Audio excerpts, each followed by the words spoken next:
আসসালামু আলাইকুম everyone, welcome to Safwan's moms vlog. আজকে আমরা কোথায় যাচ্ছি সেটা তো সামনে জানতে পারবেন নিশ্চয়ই। ট্যাগলাইন দেখে বুঝতে পেরেছেন আমরা যাচ্ছি আজকে মালদ্বীপ। আমরা প্রথমে এখানে এয়ারপোর্টে চলে আসলাম।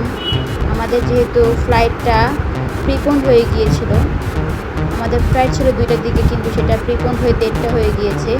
এই জন্য আমরা দ্রুতই এসে স্কাই লাউঞ্জে বাফেটে ডিনার করে নিলাম। যাদের কাছে ক্রেডিট কার্ড আছে তারা ফ্রিতেই এই বাফেটে লাঞ্চ করতে পারে। যেহেতু আমাদের কাছে ক্রেডিট কার্ড ছিল না, আমাদের দুইজনের 2700 টাকা, মানে বাংলাদেশি টাকায় 2700 টাকা পড়েছিল। এখানে খুব আহামরি খাবার ছিল না, মোটামুটি লেভেলের। তাই আমি মনে করি ক্রেডিট কার্ড যদি থাকে তাহলে এই স্কাই লাউঞ্জে বা বলাকা লাউঞ্জে আপনারা খাবারগুলো ট্রাই করবেন, না হলে শুধু শুধু টাকা ওয়েস্ট যাবে। বাফেটের তুলনায় টাকার পরিমাণ বা খাবারের পরিমাণ কমই ছিল। তারপর আমরা ফ্লাইটে চলে আসলাম, নিচে আমাদের লাগেজগুলো চলে এসেছে। And now the starting point, we are going to Maldives finally. যদিও এটা আমার আর আমার বাবুর ফার্স্ট ইন্টারন্যাশনাল ফ্লাইট, তাই আমি খুব বেশি এক্সাইটেড। আমরা ইচ্ছা করে রাতের ফ্লাইট নিয়েছি, যেহেতু আমাদের বাবুটা মাত্র 1.5 বছরের। তাই আমরা চেষ্টা করছি রাতে ঘুমের সময়টা যাতে প্লেনে যাতে ঘুমের সময়টা কেটে যায়, ও যাতে আমাদের বিরক্ত না করে। টডলার নিয়ে ট্রাভেল করা ইজ সো হার্ড। যারা করেন তারা খুব ভালো করেই জানেন। আমার ফার্স্ট এক্সপিরিয়েন্সে আমি মোটামুটি অনেকটাই বিরক্ত হয়ে গিয়েছিলাম, বাট ইট ওয়াজ এনজয়িং। আমরা প্রথমে আমাদের ফার্স্ট ট্রানজিট হবে, যেহেতু মালদ্বীপ থেকে ঢাকা থেকে মালদ্বীপ এবং মালদ্বীপ থেকে বাংলাদেশে যাওয়ার কোনো ডিরেক্ট ফ্লাইট নেই। তাই আমরা শ্রীলঙ্কান এয়ারলাইন্সে করে প্রথমে শ্রীলঙ্কায় যাব, তারপর ফিটস এয়ারে করে মালদ্বীপসে যাব। আমাদের প্রায় ভোর হয় শ্রীলঙ্কায় নামতে নামতে।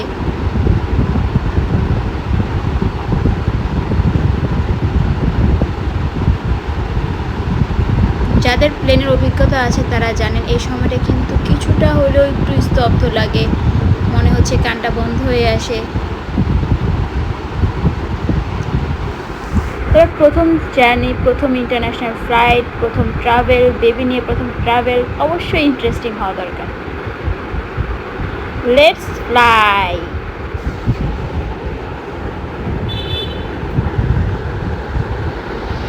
এভাবে উঠতে উঠতে আমরা আকাশের উপর চলে গেলাম।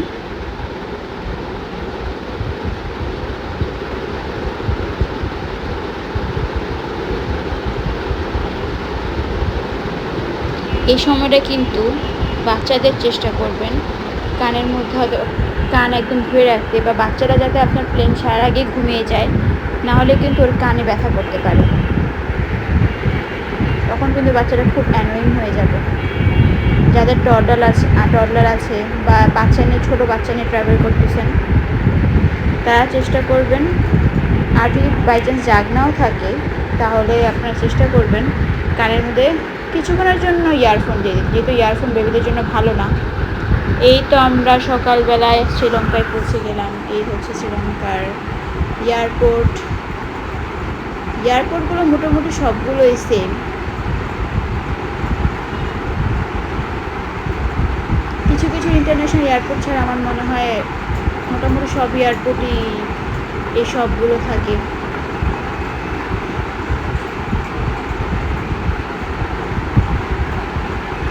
যেহেতু ফার্স্ট ইন্টারন্যাশনাল ফ্লাইট, কিছু ভিডিও মিস করা যাবে না। দেখতেই পাচ্ছেন আমার বাবুটা এখনও ঘুমিয়েই আছে, তবে ওকে কোলে নিয়ে আমার হাজব্যান্ডের খুব কষ্ট হয়ে গিয়েছে ট্রাভেল করতে। বাট নেক্সট টাইম, যেহেতু শ্রীলঙ্কা বা মালদ্বীপসে ট্রলি নেওয়ার কোনো ব্যবস্থা নেই, নিলেও খুব আহামরি লাভ হবে না। And that's the good morning from Sri Lanka.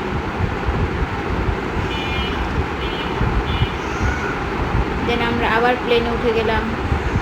And this view, আমার মনে হয় মালদ্বীপ না গিয়েও এই ভিউটা মাই গড, মানে ক্যামেরায় তো সব কিছু ক্যাচ করা যায় না। আমার মনে হচ্ছিল আমি কোনো বাষ্পর ভিতর দিয়ে যাচ্ছি, বা আমরা অনেক সময় সাবান দিয়ে বাচ্চারা খেলা করার সময় যে বাবলসগুলো হয় না, সেগুলো টাইপ মনে হচ্ছিলো। বরফের কণাগুলো মনে হচ্ছিলো, মানে আমি ধরতে পারছি এরকম বরফের কণাগুলো। আসলে কিন্তু মেঘগুলো কিন্তু বরফের কণাই হয়, কারণ এগুলো কিন্তু যখন ট্রেনের সাথে বাড়ি খায় তখন খুব বড় সড়ো একটা ধাক্কা লাগে। এই ভিউটা আপনাদের কাছে একটু বোরিং মনে হলেও পুরোটা প্লিজ দেখবেন, কারণ এটা হচ্ছে কি মানে একটা অন্য লেভেলের ভিউ। এই ভিউটা কিন্তু আমরা আসার সময় পাই না। আমরা যখন মালদ্বীপ থেকে শ্রীলঙ্কায় ব্যাক করি তখন কিন্তু আমরা এই ভিউটা পাই না। Just enjoy this view, my god.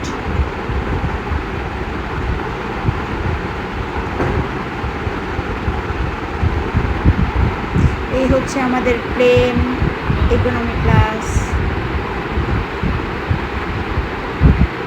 তবে একটা জিনিস খেয়াল করলাম, মোটামুটি আমরা যারা এই ট্রিপে এই প্লেনে ছিলাম তারা 2 দিনের জন্য মালদ্বীপ গিয়েছিল, তারাও আমাদের সাথে শ্রীলঙ্কায় গিয়েছিল, আবার শ্রীলঙ্কা থেকে ব্যাক সময় তারাই ছিল।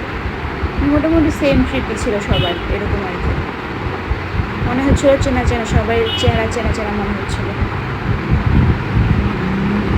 ও আচ্ছা, বলে রাখি, আমরা হচ্ছে 7 দিনের ট্যুরের জন্য যাচ্ছি, যেখানে আমরা হচ্ছে 2 দিন হচ্ছে মালদ্বীপে থাকবো, 3 রাত 2 দিন, এবং 3 রাত 4 দিন হচ্ছে আমরা শ্রীলঙ্কায় থাকবো। ইনশাআল্লাহ আর অনেক ভিডিও আসবে সামনে, আমরা কি করেছি, কোথায় ছিলাম, কোথায় থেকেছি, মালদ্বীপে আমরা কী কী অ্যাক্টিভিটিস করেছি, সেগুলোর প্রাইস কেমন পড়েছে, ওভারঅল আপনারা যদি অন্য কিছু জানতে চান, টডলার নিয়ে কীভাবে ট্রাভেল করলাম, টডলারের খাবার কীভাবে ম্যানেজ করলাম, সেই নিয়েও ভিডিও আসবে। Wait, this view, oh my God, মনে হচ্ছিল যে ছুঁয়ে আসি।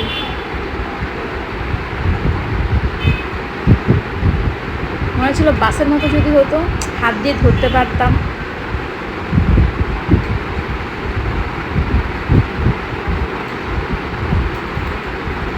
ভিডিওটা একটু বড় হলো, আমার মনে হচ্ছিল এই ভিউটা আমি মিস করা যাবে না।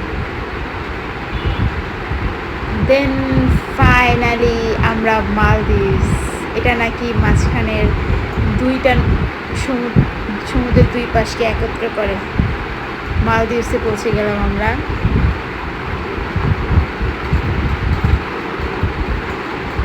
দেখলেন তো, একটা ভিডিওতে আমি আপনাদের মালদ্বীপসে পৌঁছায় নিয়ে আসলাম। ইনশাআল্লাহ নেক্সট ভিডিও পুরো মালদ্বীপ ঘুরিয়ে নিয়ে আসবো আপনাদেরকে। দেন আমরা ফ্লাইট ল্যান্ড করে মালদ্বীপে পৌঁছে গেলাম। অ্যান্ড দিস ভিউ, পানিটা কী পরিমাণ পরিষ্কার, কি স্বচ্ছ, একদম ব্লুইশ একটা ওয়াটার। তারপর আমাদের এখানে আমরা শিপ নিয়ে নেই, একটা শিপ ছিল, 2 ঘন্টা অনেক অপেক্ষার পর দেন আমাদের শিপ আসে 1টার দিকে। আপনারা চেষ্টা করবেন যারা মালদ্বীপ যাচ্ছেন, শিপের টাইমটা বুঝে আপনাদের প্লেনের টাইমটা রাখতে, কারণ এই শিপের জন্য অনেকক্ষণ এয়ারপোর্টে ওয়েট করতে হয়। আর এয়ারপোর্টগুলো, মালদ্বীপের এয়ারপোর্টে ওরকম স্পেস খুবই কম, তাই আপনারা চেষ্টা করবেন শিপের টাইমটা জেনেই আপনাদের টাইমগুলো সব কিছু ম্যানেজ করতে, কারণ শিপ কিন্তু নির্দিষ্ট টাইমেই ছাড়ে এবং নির্দিষ্ট টাইমেই চলে আসে। আগের থেকে বুকিং দিয়ে রাখলে আপনাদের কষ্টটা কম হবে। আমাদের বুকিং দেওয়া ছিল না। তারপর প্রায় 1 ঘন্টার মতো আমরা এখানে আমাদের শিপের জার্নি এনজয় করি, এয়ারপোর্ট থেকে নেমে আর কি।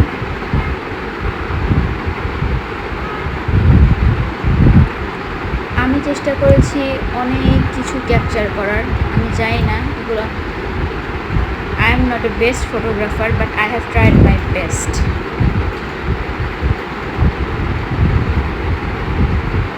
এগুলো খুব জোরে যাচ্ছিল, খুব স্পিডে যাচ্ছিল।